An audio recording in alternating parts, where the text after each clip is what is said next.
வணக்கம். இன்னைக்கு நம்ம சேனல்ல ஒரு முக்கியமான சாப்டர் பார்க்க போறோம். என்ன அப்படின்னு பாத்தீங்கன்னா ஆல்கஹால் ஃபீனால் ஈத்தர் சாப்டர்ல இருந்து chemical reactions of phenol part 2 பார்க்க போறோம். பார்ட் 1ல நம்ம ஆல்ரெடி பார்த்தோம். என்ன பார்த்தோம் அப்படின்னா ஃபீனால்ல இருக்கக்கூடிய OH குரூப் ரியாக்ஷன் இன்வால்வ் ஆச்சுன்னா என்ன மாதிரியான ரியாக்ஷன் எல்லாம் கிடைக்கும், என்ன மாதிரியான ப்ராடக்ட்ஸ் எல்லாம் கிடைக்கும்னு லாஸ்ட் பார்ட்ல பார்ட் 1 வீடியோல பார்த்தோம். பார்ட் 2 வீடியோ என்ன சொன்னோம், ஆக்சுவலா என்ன அப்படின்னா அதாவது ஃபீனால்ல இருக்கக்கூடிய பென்சீன் ரிங் ரியாக்ஷன் இன்வால்வ் ஆச்சுன்னா என்ன மாதிரியான ப்ராடக்ட்ஸ் ஃபார்ம் பண்ணும், என்ன மாதிரியான ரியாக்ஷனை ப்ரொசீட் பண்ணும் அப்படின்னு பார்க்க போறோம். இதுல பென்சீன் ரிங் ரியாக்ஷன் இன்வால்வ் ஆச்சு அப்படின்னா எலக்ட்ரோபிலிக் சப்ஸ்டிடியூஷன் ரியாக்ஷன் தான் இங்க நடக்கும். அப்ப எலக்ட்ரோபிலிக் சப்ஸ்டிடியூஷன் ரியாக்ஷன்ல 4 இருக்கு, உங்களுக்கு தெரியும் இல்லையா? அப்ப first reaction halogenation, nitration, sulphonation, alkylation and acylation இப்படிலாம் பார்த்திருப்போம். சோ இப்ப இந்த பர்டிகுலர் வீடியோல என்ன பார்க்க போறோம் அப்படின்னா only halogenation and nitration reaction with its மெக்கானிசத்தோட கிளியரா டீடைலா பார்க்க போறோம்.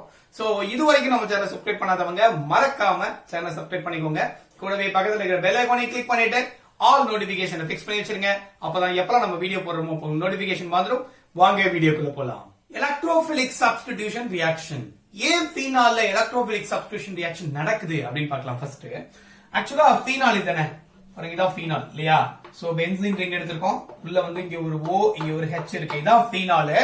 இது வந்து உங்களுக்கு நல்லாவே தெரியும், இது sp2 கார்பனோட அட்டாச் ஆயிருக்கு இந்த ஆக்சிஜன் இல்லையா? அப்ப வந்து இதுக்கு என்ன நேச்சர் இருக்கும், எலக்ட்ரான் வித்ட்ராயிங் டெண்டன்சி இருக்கும். சரிங்களா? அப்ப எலக்ட்ரான் புல்லிங் டெண்டன்சி இருக்கும் இந்த ரிங்குக்கு. அப்ப ரிங் எப்படி இருக்கும், எலக்ட்ரான் ரிச்சா இருக்கும். அப்ப எலக்ட்ரான் ரிச்சா இருக்கு என்ன பண்ணும், எலக்ட்ரோஃபைல்ஸ் அட்டாக் பண்ணும். what do you mean by electrophile? Electrophile தானங்க, எலக்ட்ரோஃபைல். ஃபைல்னா என்ன மீனிங், ஆக்சுவலா அட்ராக்ஷன் அர்த்தம். சரிங்களா? ஃபைல்னா அட்ராக்ஷன் அப்படின்னு அர்த்தம். சரிங்களா? Electron attraction. அப்ப எலக்ட்ரான் அட்ராக்ட் பண்ணக்கூடியதுன்னா யாரா இருப்பாங்க, எலக்ட்ரானுக்கு நெகட்டிவ் சார்ஜ். அப்ப எலக்ட்ரான் அட்ராக்ட் பண்ணக்கூடியதுன்னா கண்டிப்பா ஒரு பாசிட்டிவ் சார்ஜா தான் இருப்பாரு. அப்ப எலக்ட்ரோஃபைல்னா என்ன சார்ஜ் இருக்கும், பாசிட்டிவ் சார்ஜ் ஒன்னா இருக்கும். சரிங்களா? பென்சீன் ரிங், இந்த ரிங் இப்ப என்ன ஆயிடுச்சு, எலக்ட்ரான் ரிச் ஆயிடுச்சு. அப்ப ஈஸியா என்ன பண்ணிடும், இவர் அட்ராக்ட் பண்ணுவாரு. சரிங்களா? சொல்றது புரியுதுங்களா? இவர் ஈஸியா அட்ராக்ட் பண்ணுவாரு. இவர் ஏன் வந்து என்ன ப்ராடக்ட்ஸ் ஃபார்ம் பண்றாரு அப்படின்னு பார்க்கலாம். இப்ப என்ன சொல்லிருக்கேன் அப்படின்னா எலக்ட்ரோபிலிக் சப்ஸ்டிடியூஷன் ரியாக்ஷன்ல ஃபீனால் ஏன் இன்வால்வ் ஆகுது, ஏன்னா இங்க வந்து ரிங் வந்து எலக்ட்ரான் ரிச்சா இருக்கு. அப்ப எலக்ட்ரோஃபைல் வந்து ஈஸியா அட்ராக்ட் ஆகிறதுக்கான பாசிபிலிட்டி உண்டு. அதனாலதான் எலக்ட்ரோபிலிக் சப்ஸ்டிடியூஷன் ரியாக்ஷன் இங்க நடக்குது. புரியுதுங்களா? ரைட். ஓகே, அடுத்து கவனிங்க. இப்ப ஃபீனால்ல, அதாவது ஃபீனால பொறுத்த வரைக்கும் என்ன அப்படின்னா இது ஒரு ஆர்த்தோ அண்ட் பேரா டைரக்டிங். சரிங்களா? இது ஒரு ஆர்த்தோ அண்ட் பேரா டைரக்டிங். சரிங்களா? பேரா டைரக்டிங். சோ அப்படின்னா என்ன அர்த்தம் பாருங்க, ஃபீனால்ல என்ன மாதிரியான ரியாக்ஷன் நடக்கும் பாருங்க. சோ இப்படி இருக்கும் பாருங்க. சோ இந்த ரிங், இங்க ரிங், இங்க ரிங். சரிங்களா? இங்க O இருக்கு, இங்க H இருக்கு. சரிங்களா? ரைட். இங்க என்ன நடக்கும், இவர்கிட்ட லோன் பேர் இருக்கு. இவர் டொனேட் பண்ணி என்ன பண்ணுவாரு, பாண்ட் ஃபார்ம் பண்ணுவாரு. எப்படி இருக்கும் பாருங்க. சோ ரெசனன்ஸ் ஸ்ட்ரக்சர்ல இன்வால்வ் ஆகும். ஓகேயா? ரெசனன்ஸ் ஸ்ட்ரக்சர் இல்லாம பாருங்க. அப்ப இந்த பாண்ட்லயும் இந்த பாண்ட்லயும் சேஞ்சே கிடையாது. இங்க எலக்ட்ரான் இங்க ஷிஃப்ட் ஆயிட்டாரு. அப்ப இங்க நெகட்டிவ் சார்ஜ், இங்க டபுள் பாண்ட் ஃபார்ம் ஆயிருக்கு. O, இங்க H, எலக்ட்ரான் ஆக்சிஜன் தான் கொடுத்திருக்கு, அதனால பாசிட்டிவ் சார்ஜ். கரெக்ட்டுங்களா? அடுத்து என்ன நடக்கும், இவர் இங்க எலக்ட்ரானை ஷிஃப்ட் பண்ணாருன்னா இவர் இங்க ஷிஃப்ட் ஆயிடுவார். ஓகேயா? அப்ப என்ன கிடைக்கும் பாருங்க, இங்க என்ன கிடைக்கும், ஸ்ட்ரக்சர் இப்படி இருக்கும். கரெக்டா? அங்க பாருங்க, இந்த இடத்துல நெகட்டிவ் சார்ஜும், இங்க ஒரு பாண்டும் இங்க ஒரு பாண்டு ஃபார்ம் ஆயிடும். இங்க டபுள் பாண்டு OH, இங்க பிளஸ் சார்ஜ். கரெக்ட்டுங்களா? ரைட். அடுத்த கேஸ் என்ன நடக்கும் பாருங்க. இந்த கேஸ்ல என்ன நடக்குங்க, சோ அதே மாதிரி இவர் இங்க என்ன பண்ணுவாரு, இவர் இங்க ஷிஃப்ட் பண்ணாருன்னா இவர் எலக்ட்ரான் இங்க ஷிஃப்ட் பண்ணிடுவார். அப்ப அடுத்த ஸ்ட்ரக்சர் ரெசனேட்டிங் ஸ்ட்ரக்சர் எனக்கு இப்படி கிடைக்கும். அதாவது இங்க நெகட்டிவ் சார்ஜும், இங்க ஒரு பாண்ட், இங்க ஒரு பாண்ட், இங்க டபுள் பாண்ட் OH, இங்க பிளஸ் அப்படின்னு இருக்கும். சரிங்களா? ரைட். அடுத்து என்ன நடக்கும், as usual. அப்ப என்ன ஆயிடுவாரு, இவர் இங்க எலக்ட்ரானை கொடுத்தாருன்னா இவர் மேல போயிடுவார். That's it. அப்ப எனக்கு என்ன ஸ்ட்ரக்சர் கிடைச்சிரும், ஃபீனாலுடைய அகைன் அதாவது பாண்ட் ஷிஃப்ட் ஆன ஸ்ட்ரக்சர் கிடைச்சிரும். சரிங்களா? இங்க ஒரு பாண்ட், இங்க ஒரு பாண்ட், இங்க ஒரு பாண்ட், இங்க OH அப்படின்னு கிடைக்கும். நல்லா கவனிச்சு பாத்தீங்கன்னா தெரியும். இது பொசிஷன் நம்பர் 1 எடுத்துக்கிறேன், இது பொசிஷன் நம்பர் 2, இது 3, இது 4, இது 5, இது 6. அப்ப 1,2 2 செகண்ட் பொசிஷன் என்ன இருக்கு, நெகட்டிவ் சார்ஜ் இருக்கு, எலக்ட்ரான் டென்சிட்டி அதிகமா இருக்கு. அப்ப எலக்ட்ரோஃபைலுக்கு என்ன சார்ஜ் சொன்னோம், எலக்ட்ரோஃபைலுக்கு ஆல்ரெடி என்ன சார்ஜ் சொன்னோம், E+ பாசிட்டிவ் சார்ஜ் இருக்குன்னு சொன்னோம். அப்ப எலக்ட்ரோஃபைல் எங்க அட்டாக் பண்ணலாம், இங்க வந்து அட்டாக் பண்ணலாம். அதே மாதிரி ஃபோர்த் பொசிஷன்ல இருக்கலாம். அப்ப எலக்ட்ரோஃபைல் இங்க போய் அட்டாக் பண்ணலாம். ஆர் அதர்வைஸ் எங்க அட்டாக் பண்ணலாம், எலக்ட்ரோஃபைல் வந்து இங்க வந்து அட்டாக் பண்ணலாம். சொல்றது புரியுதுங்களா? அப்ப 1-2 பொசிஷன் அட்டாக் பண்ணலாம், இல்ல 1-6 பொசிஷன் அட்டாக் பண்ணலாம் இங்க. சரிங்களா? ஏன்னா அது பாசிட்டிவ், அப்ப இங்க நெகட்டிவோட அட்ராக்ட் ஆகும். அதே மாதிரி இங்க பாசிட்டிவ், அப்ப இங்க ஃபோர்த் பொசிஷனை போய் அட்டாக் பண்ணலாம். அப்ப 1,2 and 1,6 என்னது ஆர்த்தோ பொசிஷன், 1,4 என்னது பாரா பொசிஷன். புரியுதுங்களா? சொல்ல புரியுதா? அதனாலதான் என்னது ஃபீனால் வந்து ஆர்த்தோ அண்ட் பாரா டைரக்டிங் குரூப்பா இருக்கு அப்படின்னு சொல்றோம். புரியுதுங்களா? ரொம்ப ரொம்ப இம்பார்ட்டன்ட் இல்லையா? புரியுது இல்லையா? ஃபீனால் வந்து ஏன் ஆர்த்தோ அண்ட் பாரா டைரக்டிங்கா இருக்கு அப்படின்னா the reason ரெசனேட்டிங் ஸ்ட்ரக்சர்னால ஆர்த்தோ அண்ட் பாரா பொசிஷன்ஸ் எப்படி இருக்கு, எலக்ட்ரான் ரிச் ஆயிடுது. அப்ப எலக்ட்ரோஃபைல் வந்து ஈஸியா அட்ராக்ட் பண்ணி அந்த இடத்துல பாண்ட ஃபார்ம் பண்ணி ப்ராடக்ட்ட கொடுத்துரும். புரியுதுங்களா? இதான் என்னது ஆர்த்தோ அண்ட் பாரா டைரக்டிங்கா இருக்கிறதுக்கான ரீசன். Okay right. இப்ப அடுத்து பாருங்க ரியாக்ஷன் குள்ள போயிடலாம். அதாவது ரெண்டு ரியாக்ஷன் சொன்னோம். ஒன்னு வந்து ஹாலஜனேஷன் அப்படின்னு சொன்னோம், இன்னும் வந்து நைட்ரேஷன் அப்படின்னு சொன்னோம் இல்லையா? கவனிங்க, ஃபர்ஸ்ட் ரியாக்ஷன் என்னன்னு பார்க்கலாம், ஹாலஜனேஷன். அப்ப ஹாலஜனேஷன் எப்படி நடக்குதுன்னு பார்க்கலாம். அப்ப ஓவரால் ஜெனரல் ரியாக்ஷன் ஃபர்ஸ்ட் எழுதிடுறேன். சோ ஃபீனால் எடுத்துக்கிறோம், இங்க ஃபீனால் எடுத்துக்கிறோம். சோ இது வந்து எதோட ரியாக்ட் ஆக போகுது அப்படின்னா புரோமின், புரோமினேட் பண்றேன். சரிங்களா? In presence of CS2 carbon disulphide எடுத்துக்கிறேன். சரிங்களா? Very very important, carbon disulphide is very important. ஓகேங்களா? இது இங்க நான் போலார் சால்வெண்ட் ஆக்ட் ஆகும். அப்ப இங்க OH எடுத்தேன் அப்படின்னா இங்க ஒரு Br-ம், அதே நேரத்துல பாரா பொசிஷன்ல ஒரு Br-ம் கிடைக்கும். சரிங்களா? சோ இங்க கிடைக்கும். சோ ஆர்த்தோ புரோமோஃபீனால் அண்ட் பாரா புரோமோஃபீனால் அப்படின்னு ரெண்டு டிஃபரெண்ட் ப்ராடக்ட்ஸ் கிடைக்கும். சரிங்களா? இதுல மேஜரா இதான் இருக்கும், இதான் உங்களுக்கு தெரியும் மேஜரா இருக்கும் அப்படின்னு தெரியும்.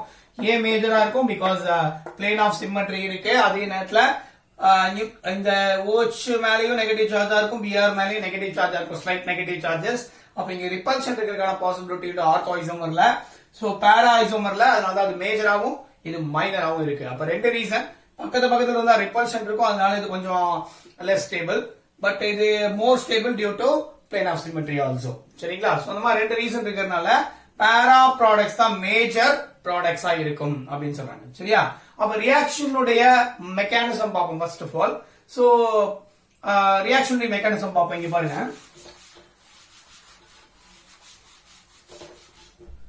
சோ என்ன எடுத்திருக்கோம் அப்படின்னா ஃபீனால் எடுத்திருக்கோங்க. சரிங்களா? இங்க ஃபீனால் எடுத்திருக்கோம், இங்க OH இப்படி ஃபீனால் எடுத்திருக்கோம். இந்த ஃபீனால் என்ன பண்ணும் இனிஷியலா அப்படின்னா, சோ இங்க ஹைட்ரஜன்ல இருக்கக்கூடிய எலக்ட்ரான்ஸ் இவர் இருப்பாரு. அப்ப என்ன H+ வெளியே போயிடுவாரு. அப்ப என்ன ஃபார்ம் ஆகும் அப்படின்னா there will be a formation of phenoxide ion. சரிங்களா? இங்க O- அப்படின்னு ஃபார்ம் ஆகும், phenoxide ion. சரிங்களா? இது வந்து மோர் ஸ்டேபிள், ஏன்னா which will involve in the resonance structure. எப்படின்னு பாருங்க, இவர் இங்க எலக்ட்ரானை கொடுத்தாருன்னா இங்க எலக்ட்ரான் இங்க ஷிஃப்ட் பண்ணிடுவாரு. அப்ப என்ன கிடைக்கும் பாருங்க, இப்படி ஒரு ரெசோனேட்டிங் ஸ்ட்ரக்சர் கிடைக்கும். அதாவது இந்த பாண்ட்ல சேஞ்ச் இல்ல, இந்த பாண்ட்ல சேஞ்ச் இல்ல, இங்க நெகட்டிவ் சார்ஜ், இங்க டபுள் பாண்ட் O அப்படின்னு கிடைக்கும். கரெக்ட்டுங்களா? ரைட். அடுத்த ரெசோனேட்டிங் ஸ்ட்ரக்சர் எப்படி இருக்கும் பாருங்க. சோ இவர் இங்க டொனேட் பண்ணாருன்னா இவர் இங்க ஷிஃப்ட் பண்ணிடுவாரு. அப்ப மேல அதே டபுள் பாண்ட் O தான் கண்டினியூ ஆயிட்டு இருக்கும், டபுள் பாண்ட் O தான். சோ இங்க இந்த இடத்துல ஒரு பாண்டும் இந்த இடத்துல ஒரு பாண்ட் ஃபார்ம் ஆயிடும், இங்க நெகட்டிவ் சார்ஜ் கிடைக்கும். கரெக்ட்டுங்களா? ரைட். இப்படி ரெசோனேட்டிங் ஸ்ட்ரக்சர். அடுத்த ரெசோனேட்டிங் ஸ்ட்ரக்சர் எப்படி கிடைக்கும் பாருங்க, இவர் இங்க ஷிஃப்ட் பண்ணாருன்னா இவர் இங்க ஷிஃப்ட் பண்ணிடுவாரு. அப்ப இங்க நெகட்டிவ் சார்ஜ், இங்க ஒரு டபுள் பாண்ட், இங்க ஒரு டபுள் பாண்ட், இங்க டபுள் பாண்ட் O அப்படின்னு இருக்கும். கரெக்ட்டுங்களா? அப்ப நல்லா கவனிச்சீங்கன்னா தெரியும், இது வந்து ஆர்த்தோ பொசிஷன். பாருங்க, ortho position, then para position. So 1,2, 1,2 or 1,4. So ortho and para positions ஸ்ட்ராங்கா ஆக்டிவேட் பண்ணிட்டு இருக்கு. புரியுதுங்களா? அப்ப அங்க நெகட்டிவ் சார்ஜ் ஃபார்ம் ஆயிருக்கு. அப்ப நம்மளுடைய எலக்ட்ரோஃபைல் வந்து என்ன பண்ணிட்டோம், ஈஸியா அட்டாக் பண்ணி ப்ராடக்ட்ட ஃபார்ம் பண்ணும். இப்போ சப்போஸ் எலக்ட்ரோஃபைல் ஃபார்ம் பண்ணலாம். சோ புரோமின் தான் எடுத்திருக்கோம் புரோமினேஷன் பண்றதுக்கு. In presence of carbon disulphide போடுறோம். எப்படி டிசோசியேட் ஆகும் அப்படின்னா Br+ ஆகும், பிளஸ் Br- ஆகும். அதாவது இந்த Br2 இருக்கே, அது Br அப்படி இருக்கும். சோ இந்த பக்கம் எலக்ட்ரான் போச்சுன்னா இவர் மைனஸ் சார்ஜ் ஆகும், இவர் பிளஸ் சார்ஜ் ஆகும். அப்ப இவர் தான் நம்முடைய எலக்ட்ரோஃபைல். சரிங்களா? இந்த எலக்ட்ரோஃபைல் எங்க அட்டாக் பண்ணலாம்? ஃபார் எக்ஸாம்பிள் எலக்ட்ரோஃபைல் இங்க எடுத்திருக்கேன். அதாவது யாரு Br+, இதான் நம்மளுடைய எலக்ட்ரோஃபைல். இவர் ஒண்ணு இங்க ஆர்த்தோ பொசிஷன் அட்டாக் பண்ணலாம், ஆர் அதர்வைஸ் இந்த பாரா பொசிஷன் அட்டாக் பண்ணலாம், ஆர் அதர்வைஸ் எங்க அட்டாக் பண்ணலாம், இந்த ஆர்த்தோ பொசிஷன்ல அட்டாக் பண்ணலாம். புரியுதுங்களா? அப்ப நமக்கு ஆர்த்தோ பாரா சப்ஸ்டிடியூட்டட் ப்ராடக்ட் கிடைக்கும். சொல்ல புரியுதுங்களா? சோ இந்த மாதிரி கிடைக்கும். இப்ப நான் என்ன சொல்றேன் அப்படின்னா, இந்த ஒரே ஒரு ரெசனேட்டிங் ஸ்ட்ரக்சரை மட்டும் எடுத்துக்கிட்டு எப்படி ஆர்த்தோ புரோமோஃபீனால் ஃபார்ம் ஆகுது அப்படின்னு பாத்துடலாம். சரிங்களா? பாருங்க, நல்லா ஞாபகம் வச்சுக்கோங்க. இப்ப இங்க எப்படி ஃபார்ம் ஆகுதுன்னு பார்க்கலாம். இந்த ஒரே ஒரு ரெசனேட்டிங் ஸ்ட்ரக்சரை மட்டும் எடுத்துட்டு போறேன். ஓகே, இந்த ஸ்ட்ரக்சர் மட்டும் தான், அந்த ஸ்ட்ரக்சர் இங்க எழுதிடலாம். பாருங்க, சோ இங்க ரிங் போட்டேன், 1 2 ரெண்டு பாண்ட், இங்க மைனஸ் சார்ஜ், இங்க டபுள் பாண்ட் ஓ, அவ்வளவுதாங்க. சரிங்களா? இப்ப பிஆர் பிளஸ் வந்து அட்டாக் பண்ணுது. பிஆர் பிளஸ் வந்து இங்க அட்டாக் பண்ணும். என்ன நடக்கும் பாருங்க. பிஆர் பிளஸ் வந்து அட்டாக் பண்ணுச்சுன்னா எங்க போய் அட்டாக் ஆகும் தெரிஞ்சிச்சு இல்லையா? நெகட்டிவ் சார்ஜ் இருக்க இங்க போய் அட்டாக் பண்ணும் இல்லையா? ரைட். ஃபீனாலுக்கு நமக்கு மாலிகுலர் ஃபார்முலா தெரியும். அதாவது C6H5OH. கரெக்டா? அப்ப பென்சீன் ரிங்ல C6H6னா பென்சீன், அதுலயும் ஒரு ஹைட்ரஜனுக்கு பதிலா OH வந்திருக்கு. அப்ப இங்க ஒரு கார்பன், இங்க ஒரு கார்பன், எல்லாத்துலயும் கார்பன் இருக்கு. கரெக்டா? அப்ப இங்க ஒரு ஹைட்ரஜன், இங்க ஒரு ஹைட்ரஜன், இங்க ஒரு ஹைட்ரஜன், இங்க ஒரு ஹைட்ரஜன், அதே மாதிரி இங்க ஒரு ஹைட்ரஜன் இருக்கு. கரெக்ட்டுங்களா? ரைட். என்ன வந்திருக்குன்னு பாருங்க. சோ as usual பென்சீன் ரிங்க போட்டுடலாம். சோ இங்க டபுள் பாண்ட் ஓ தான். சோ இஷ்யூல இங்க நோ சேஞ்ச், இங்க no change in double bond அப்படியே எடுத்துருக்கோம். சரியா? இங்க ஆல்ரெடி ஒரு H இருக்கு. இப்ப புதுசா ஒரு Br உள்ள வந்திருக்காரு. சரிங்களா? அப்ப இங்க அரோமேட்டிசிட்டி மெயின்டைன் ஆகுதா? இல்ல இல்லையா? ரெண்டு பாண்ட் தான் இருக்கு. அப்ப அரோமேட்டிசிட்டி இல்ல ரிங்ல. அப்ப என்ன பண்ணும்? இவருடைய எலக்ட்ரான்ஸ் கொடுத்துட்டு H பிளஸ் வெளியே போயிடுவாரு. சரிங்களா?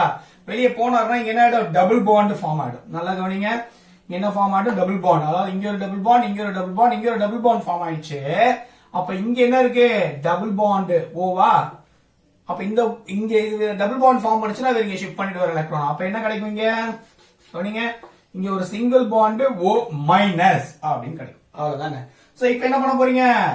H plus addition கொடுத்தீங்க அப்படின்னா you will get phenol. as usual அந்த phenol அங்க கிடைச்சிரும். இந்த இடத்துல Br as usual இருக்கும். புரியுதுங்களா? இது என்னது? ஆர்த்தோ புரோமோ phenol ஃபார்ம் ஆகக்கூடிய ரியாக்ஷன் மெக்கானிசம். ரொம்ப ரொம்ப இம்பார்ட்டன்ட்ங்க. புரியுதுங்களா? ரொம்ப ரொம்ப இம்பார்ட்டன்ட். ஓகேயா? ரைட். அப்ப இதுல பாத்தீங்கன்னா இந்த OH குரூப் இருக்கு இல்லையா? OH குரூப் இன் phenol அதான் என்னது? ஸ்ட்ராங்லி ரிங் ஆக்டிவேட்டிங் குரூப்பா இருக்கு. சரிங்களா? அப்ப Br2 நான் எதன் பிரசன்ஸ்ல எடுக்கிறேன்? CS2 பிரசன்ஸ்ல எடுத்தேன் அப்படின்னா I will get ortho bromophenol as well as para bromophenol அப்படின்னு ரெண்டு ப்ராடக்ட் கிடைக்கும். ஓகேங்களா? அடுத்து பாருங்க, ஒரு ஸ்பெஷல் கேஸ் எப்படி ரியாக்ட் ஆகுதுன்னு பார்க்கலாம். ஸ்பெஷல் கேஸ் எப்படின்னு பாருங்க. ஆக்சுவலா இதே phenol இப்ப என்ன பண்ண போறோம்? phenol எடுத்துக்கேன். phenol இது எதோட ரியாக்ட் பண்ண போறேன் அப்படின்னா 3Br2 வாட்டர், புரோமின் வாட்டரோட ரியாக்ட் பண்றாங்க. புரோமின் வாட்டரோட ரியாக்ட் பண்றேன். அப்படி ரியாக்ட் பண்ணா என்ன ப்ராடக்ட் கிடைக்கும் பாருங்க. எனக்கு இப்படி ஒரு ப்ராடக்ட் கிடைக்குங்க. அதாவது all the ortho and para positions are activated by strong இந்த OH group. இந்த OH group strong activating power இருக்கும். அதனால என்ன பண்ணிடும்? Ortho and para ortho positions activate பண்ணி விட்டுரும். சோ அப்ப எனக்கு என்ன கிடைக்கும்? இந்த மாதிரியான ப்ராடக்ட் கிடைக்கும். ப்ராடக்ட் பேர் என்ன? 2,4,6 ட்ரைப்ரோமோஃபினால் அப்படின்னு கிடைக்கும். புரியுதுங்களா? என்னது? 2,4,6 ட்ரைப்ரோமோஃபினால். இதானது ஹாலஜனேஷன் இருக்கக்கூடிய விஷயம். புரியுதுங்களா? ரொம்ப ரொம்ப இம்பார்ட்டன்ட். நீங்க அடுத்த ரியாக்ஷன் என்னன்னு பாருங்க. நைட்ரேஷன். நைட்ரேஷன் ரியாக்ஷன் இங்க ஃபீனால பொறுத்த வரைக்கும் ரெண்டு விதமா ரியாக்ஷன் நடக்குதுங்க. நைட்ரேஷன். சரிங்களா? ஃபீனால் எடுத்திருக்கேன். இந்த ஃபீனால வந்து ரெண்டு விதமா ரியாக்ட் ஆகுது நைட்ரேஷன் ரியாக்ஷன்ல. எப்படி எப்படின்னு பார்க்கலாம். ஒன்னு வந்து டைல்யூட் HNO3 எடுத்திருக்கோம். then H plus எடுத்தீங்க அப்படின்னா you will get two different product as it is. அப்போ OH இங்க ஒரு OH கிடைக்கும், இங்க ஒரு NO2 ஆர்த்தோ பொசிஷன்ல. அதே மாதிரி இங்க என்ன கிடைக்கும்? இங்க ஒரு OH, இங்க ஒரு NO2 para பொசிஷன்ல. ஏன்னா OH group is ortho para directing நமக்கு தெரியும் இல்லையா? அப்ப ஆர்த்தோ para ப்ராடக்ட்ஸ் ரெஸ்பெக்டிவா நமக்கு இங்க கிடைக்குது. ஓகே, ஆனா இதுவே concentrated HNO3 and H2SO4H plus எடுத்த அப்படின்னா என்ன ப்ராடக்ட் கிடைக்கும்? எனக்கு இப்படி ஒரு ப்ராடக்ட் கிடைக்குது பாருங்க. சோ ஃபீனால் அதே மாதிரி எந்தெந்த பொசிஷன் ஆக்டிவேட் ஆயிடுச்சு? இங்க ஒரு NO2 ஆர்த்தோ பொசிஷன்ல, அதே மாதிரி பாரா பொசிஷன்ல ஒரு NO2, இங்க ஒரு NO2. அப்ப all the ortho and para positions are getting activated. இந்த காம்பவுண்ட் பேர் என்ன? 2,4,6 ட்ரைநைட்ரோஃபீனால் அப்படின்னு சொல்லுவாங்க. Or otherwise very very important name picric acid அப்படின்னு சொல்லுவாங்க. சரிங்களா? Very very important one, picric acid form ஆகுது அப்படின்றாங்க. சரிங்களா? அப்ப இங்க ரியாக்ஷனுடைய மெக்கானிசம் பார்க்கலாம். சோ எப்படி ortho and para nitrophenols form பண்ணுது அப்படின்னு. சரிங்களா? ரொம்ப ரொம்ப சிம்பிளான மெக்கானிசம் as it is. நம்ம என்ன பார்த்தோம், இதுல பார்த்தோம் இல்லையா, ஹாலஜனேஷன்ல பார்த்தோம் இல்லையா, சேம் ரியாக்ஷன். சரிங்களா? எப்படி நடக்குது பார்க்கலாம். பாருங்க ரியாக்ஷனுடைய மெக்கானிசம் என்ன எடுத்திருக்கேன், ஃபீனால் எடுத்திருக்கேன். சோ நமக்கு தெரியும் 1 2 3. அப்ப இங்க ஒரு O, இங்க ஒரு H.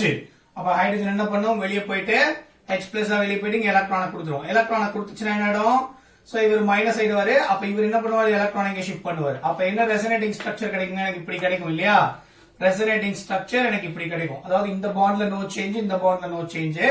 இங்க நெகட்டிவ் சார்ஜ் கிடைச்சிருச்சு, இங்க டபுள் பாண்ட் O. அவ்வளவுதான். சரிங்களா? சொல்ல புரியுதா? சோ இப்படி கிடைச்சிருச்சு. ஓகே, இப்ப இந்த ஸ்ட்ரக்சரோட தான் நான் என்ன ரியாக்ட் பண்ண போறேன், நம்மளுடைய எலக்ட்ரோஃபைல ரியாக்ட் பண்ண போறேன். பிஃபோர் தட் எலக்ட்ரோஃபைல் எப்படி ஃபார்ம் பண்றதுன்னு பார்க்கலாம். என்ன எடுத்துக்கோம், டைலூட் HNO3. அப்ப HO N double bond O double bond O HNO3 இப்படி எழுதிருக்கேன். சரிங்களா?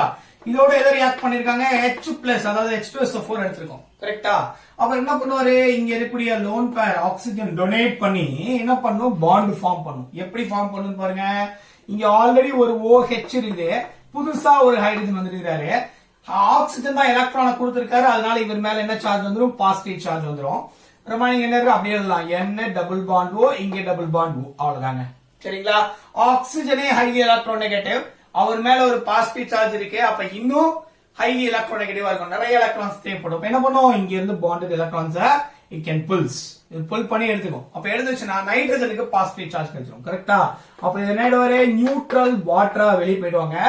along with that N double bond O double bond O plus இதுதான் என்னது, என்னோட எலக்ட்ரோஃபைல். புரியுதுங்களா? அப்ப நம்மளுடைய எலக்ட்ரோஃபைல் யார், இங்க N double bond O double bond O plus இதாங்க எலக்ட்ரோஃபைல்.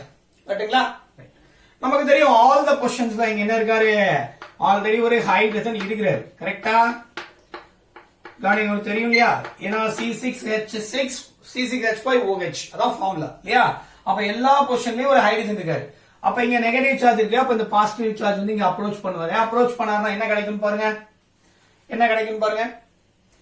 அப்ப என்ன ஆயிடுறாரு, இங்க வந்து அட்டாக் ஆயிடுறாரா பாருங்க, இப்படி கிடைக்குது. அதாவது உள்ள இந்த பாண்ட்ல நோ சேஞ்ச், இந்த பாண்ட்ல நோ சேஞ்ச். அப்ப இந்த இடத்துல ஆல்ரெடி ஒரு ஹைட்ரஜன் இருக்கிறாரு, புதுசா யார் வந்திருக்காரு, NO2 உள்ள வந்திருக்காரு. கரெக்டா? இங்க என்ன இருக்கு, டபுள் பாண்ட் O. புரியுதுங்களா? Double bond O. புரியுதா? இது வரைக்கும் புரியுது இல்லையா? எலக்ட்ரோஃபைல் ஃபார்ம் ஆனது புரியுது இல்லையா? சரிங்களா? இது காப்பி பண்ணிக்கோங்க, இதை நான் ரப் பண்ண போறேன். Okay, right. அப்ப பாருங்க, சோ என்ன நடந்திருக்கும் அப்படின்னா, எலக்ட்ரோஃபைல் ஃபார்ம் பண்ணிட்டோம், NO2 பிளஸ் ஃபார்ம் ஆயிடுச்சு, NO2 வந்து அட்டாக் ஆயிடுச்சு. ஆனா அரோமேட்டிக் காம்பவுண்டா இல்ல இப்ப. சரிங்களா? அப்ப அரோமேட்டிக் காம்பவுண்டா இல்லனா அரோமேட்டிசிட்டி மெயின்டைன் பண்றதுக்கு என்ன பண்ணும், இந்த ஹைட்ரஜன் அதோட எலக்ட்ரான்ஸ் அப்படி கொடுத்துரும். அப்படி கொடுத்துச்சுன்னா இந்த இடத்துல என்ன டபுள் பாண்ட் ஃபார்ம் ஆகும். இந்த டபுள் பாண்ட் ஃபார்ம் ஆச்சுன்னா இந்த கார்பன்ல கவுண்ட் பண்ணுங்க, எத்தனை எலக்ட்ரான்ஸ் இருக்குன்னு கவுண்ட் பண்ணுங்க, எத்தனை பாண்ட் இருக்குன்னு பாருங்க. ஆல்ரெடி எத்தனை பாண்ட் இருக்கு, இது ஒரு பாண்டு, இது ரெண்டாவது பாண்டு, இது மூணாவது பாண்டு, இது நாலாவது பாண்டு. இப்போ ஒரு புதுசா இது எலக்ட்ரானை கொடுத்து ஒரு பாண்ட ஃபார்ம் பண்ணுச்சுன்னா கார்பனுக்கு 5 பாண்ட் ஆயிடும். கரெக்டா? 5 பாண்ட் கிடையாது கார்பனுக்கு. அப்ப என்ன பண்ணும், இங்க இருந்து ஒரு பாண்ட் எலக்ட்ரானை ஷிஃப்ட் பண்ணிடும். சரியா? அப்ப என்ன கிடைக்கும் பாருங்க, இப்படி கிடைக்கும் நம்ம ஸ்ட்ரக்சர். பாருங்க இப்படி கிடைக்கும். ரிங் எடுத்துட்டோம். சோ இங்க ஒரு பாண்ட், இங்க ஒரு பாண்ட், இதுல நோ சேஞ்ச். இதுல வந்து ஒரு NO2 இருக்கு, ஏன்னா H+ வெளியே போயிடுச்சு இல்லையா. இதுல வந்து ஒரு NO2 இருக்கு. ஓகே, அப்ப இந்த இடத்துல என்ன கிடைச்சிருக்கு, ஒரு O-, எலக்ட்ரான் ஷிஃப்ட் பண்ணா O-. ஆல்ரெடி வெளியே வந்து ஒரு H+ இருக்குது. என்ன பண்ணிடும், அசிடிஃபிகேஷன் பண்ணீங்கன்னா என்ன ஆயிடும், you will get phenol. கரெக்ட்டுங்களா? ஏன்னா இப்ப இந்த டபுள் பாண்ட் ஃபார்ம் ஆயிடும், இங்க டபுள் பாண்ட் ஃபார்ம் ஆயிடும். கரெக்டா? அப்ப என்ன கிடைக்கும், இங்க சொல்ல புரியுதுங்களா, இவர் எலக்ட்ரானை கொடுத்தா இங்க டபுள் பாண்ட் ஃபார்ம் ஆயிடுச்சு. ஃபார்ம் ஆனோடனே இந்த எலக்ட்ரான் ஷிஃப்ட் பண்ணிவிட மேலே மைனஸ் சார்ஜ் வந்துருச்சு. மைனஸ் சார்ஜ் H+ கொடுத்தீங்கன்னா என்ன ஆயிடும், that become OH, phenol மாறிடும். அதே மாதிரி இங்க ஃபார்ம் ஆன டபுள் பாண்ட் ஆல்ரெடி உள்ள இருந்த டபுள் பாண்ட்ஸ். இங்க என்ன இருக்காரு, ஒரு NO2 குரூப் இருக்காரு. புரியுதுங்களா? இதானது ஆர்த்தோ நைட்ரோபீனால் ஃபார்ம் ஆகிறதுக்கான மெக்கானிசம். ரொம்ப ரொம்ப இம்பார்ட்டன்ட். பேரா பொசிஷன் அட்டாக் பண்ணிச்சு அப்படின்னா அங்க பேரா நைட்ரோபீனால் ஃபார்ம் ஆகும். புரியுதுங்களா? ரியாக்ஷனுடைய மெக்கானிசம் புரியுதா? Very very important reaction mechanism. சரிங்களா? ரைட். அடுத்து பாருங்க, இப்ப நமக்கு இங்க 2 ப்ராடக்ட் ஃபார்ம் ஆகும் பார்த்தோம் இல்லையா, ஆர்த்தோ நைட்ரோபீனால் அண்ட் பேரா நைட்ரோபீனால். இதுல எது மேஜரா இருக்கும், எது பாயிலிங் பாயிண்ட் அதிகம் அப்படின்லாம் பார்க்கலாம். ஏன் அப்படின்னா ஒரே ரியாக்ஷன் வெசல்ல தான் அவங்க ரெண்டு பேருமே ஃபார்ம் ஆக போறாங்க இல்லையா? ஆர்த்தோ நைட்ரோஃபீனாலும் சரி பாரா நைட்ரோஃபீனாலும் சரி அங்கதான் ஃபார்ம் ஆக போறாங்க இல்லையா? அப்ப எப்படி செப்பரேட் பண்ணுவாங்க? அதாவது ortho நைட்ரோஃபீனால் and para nitrophenol are separated by fractional distillation. So fractional distillate பண்ற மூலமா அதாவது இப்ப பாயிலிங் பாயிண்ட்ல இருக்கக்கூடிய டிஃபரன்ஸ் வச்சு இத பிரிக்கிறாங்க அவ்வளவுதான். சரிங்களா? பாயிலிங் பாயிண்ட்ல இருக்கக்கூடிய டிஃபரன்ஸ் வச்சு இத பிரிக்கிறாங்க. எதுக்கு பாயிலிங் பாயிண்ட் அதிகமா இருக்கு, எதுக்கு பாயிலிங் பாயிண்ட் கம்மியா இருக்கும்? தெரியும். ஆர்த்தோ நைட்ரோஃபீனால் எடுத்துப்போம். சோ இது வந்து ஆர்த்தோ நைட்ரோஃபீனால். அப்ப இங்க ஒரு OH, இங்க ஒரு N டபுள் பாண்ட் O, இங்க ஒரு டபுள் பாண்ட் O இப்படி எடுத்துருக்கேன். சரிங்களா? ஆர்த்தோ நைட்ரோஃபீனால் எடுத்திருக்கேன். பாரா நைட்ரோஃபீனால் எப்படி எடுக்கலாம்? 1 2 3 இங்க எடுத்திருக்கேன். இங்க ஒரு OH, இங்க ஒரு N டபுள் பாண்ட் O, இங்க ஒரு டபுள் பாண்ட் O எடுத்திருக்கோம். சரிங்களா? இதோட இன்னொரு பாரா நைட்ரோஃபீனால வச்சிருந்தா என்ன கிடைக்கும் பாருங்க. அப்ப இந்த இடத்துல N டபுள் பாண்ட் O இங்க எடுத்துக்கிறோம். இங்க O, இங்க H. புரியுதுங்களா? ரைட். அப்ப ஹைட்ரஜன் பாண்டிங் எங்க எக்ஸிஸ்ட் ஆகும் பாருங்க. பாருங்களேன், இந்த மாலிகுல்ல பாத்தீங்கன்னா இந்த ஹைட்ரஜனுக்கும் ஆக்சிஜனுக்கும் ஒரு ஹைட்ரஜன் பாண்டிங் எக்ஸிஸ்ட் ஆகும். சரிங்களா? இதுக்கு பேர் என்ன அப்படின்னா intramolecular hydrogen bonding. Intramolecular hydrogen bonding அப்படின்னு சொல்லுவோம். வித்தின் த மாலிகுல்குள்ள ஹைட்ரஜன் பாண்டிங் இருக்கு. அப்ப van der Waals force of attraction ரொம்ப கம்மி தான். சரியா? ஆனா இங்க கம்பேர் பண்ணுங்க எப்படி இருக்குன்னு பாருங்க. ரெண்டு molecule between the two molecules இடையில ஹைட்ரஜன் பாண்டிங் இருக்கு. இப்படி ஹைட்ரஜன் பாண்டிங் எக்ஸிஸ்ட் ஆச்சு அப்படின்னா அது எப்படி இருக்கும்? ஸ்ட்ராங்கா இருக்கும். இதுக்கு பேர் என்ன? Intermolecular hydrogen bonding. புரியுதுங்களா? இன்ட்ராமாலிகுலர்னா வித்தின் த மாலிகுல்ல, இன்டர்மாலிகுலர் அப்படின்னா பிட்வீன் த மாலிகுல்ஸ்ல. அப்ப பிட்வீன் த மாலிகுல்ஸ் அப்படின்னா மாலிகுலுடைய நம்பர் அதிகமாயிடுது, ஹைட்ரஜன் பாண்டிங் அதிகமாயிடுது, மோலார் மாஸ் அதிகமாயிடுது. மோலார் மாஸ் அதிகமாச்சுன்னா பாயிலிங் பாயிண்ட் ஆட்டோமேட்டிக்கா அதிகமாயிடும். புரியுதுங்களா? அப்போ ஒரு வெசல்ல இவர் இருக்காரு அப்படின்னா இவரை பிரேக் பண்ணி வேஃபர் வேஸா மாத்துறது எனக்கு ஈஸி. ஏன்னா இங்க ஒரே ஒரு ஹைட்ரஜன் பாண்டிங் தான், இன்ட்ராமாலிகுலர் ஹைட்ரஜன் பாண்டிங் தான். ஆனா இங்க intermolecular hydrogen bonding ஸ்ட்ராங்கா பைண்ட் ஆயிருப்பாங்க. அப்ப I need to supply more amount of energy to convert it from liquid phase to vapor phase. அதான் பாயிலிங் பாயிண்ட் இதுக்கு அதிகம். அதை பேஸ் பண்ணி என்ன பண்ணிப்பாங்க?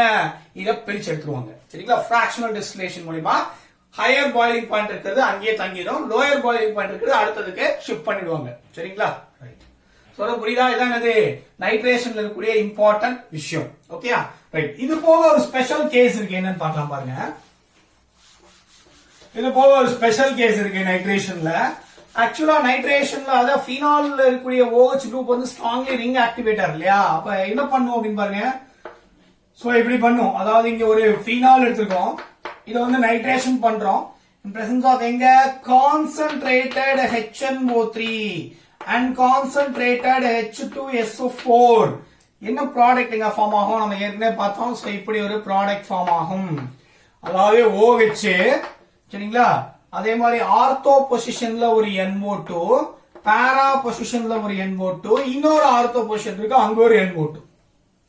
இப்படி ஃபார்ம் ஆகும். இந்த காம்பவுண்ட் பேர் என்ன? 2,4,6 ட்ரைநைட்ரோஃபீனால். சரிங்களா? ட்ரைநைட்ரோஃபீனால் அப்படின்னு சொல்லுவாங்க. or otherwise it will be called as a picric acid அப்படிம்பாங்க. சரிங்களா? ரொம்ப ரொம்ப இம்பார்ட்டன்டான காம்பவுண்ட். ஓகேங்களா? So picric acid, phenol to picric acid அப்படின்னு டைரக்டாவே கன்வர்ஷன் கேட்பாங்க. சோ அந்த மாதிரியான क्वेश्चंस வரும்போது you have to use the reagent very carefully. if you use dilute HNO3 ஒரே ஒரு क्वेश्चन தான் சப்ஸ்டிட்யூட் ஆகும். ஒண்ணு ஆர்த்தோநைட்ரோஃபீனால் and பாராநைட்ரோஃபீனால் இப்படி தான் கிடைக்கும். மூணு பொசிஷனே சப்ஸ்டிட்யூட் ஆகணும் அப்படின்னா you have to use concentrated nitrating mixture. அவ்வளவுதான். சரிங்களா? சொல்ல புரியுதுங்களா? சொல்ல புரியுது இல்லையா? I think so. வீடியோ உங்களுக்கு பிடிச்சிருக்கும்னு நினைக்கிறேன். வீடியோ பிடிச்சிருந்தா மறக்காம லைக் பண்ணுங்க, முக்கியமா வீடியோவை ஷேர் பண்ணுங்க, உங்க ஃப்ரெண்ட்ஸுக்கு சொல்லுங்க. நான் தமிழ்ல வீடியோ பண்ணலாம் அப்படின்னு நினைக்கிறேன். எங்க மாதிரி ஆட்களுக்கு இது மிகப்பெரிய சப்போர்ட்டா உற்சாகமாகவும் இருக்கும். தேங்க்யூ சோ மச் ஃபார் வாட்சிங். தேங்க்யூ.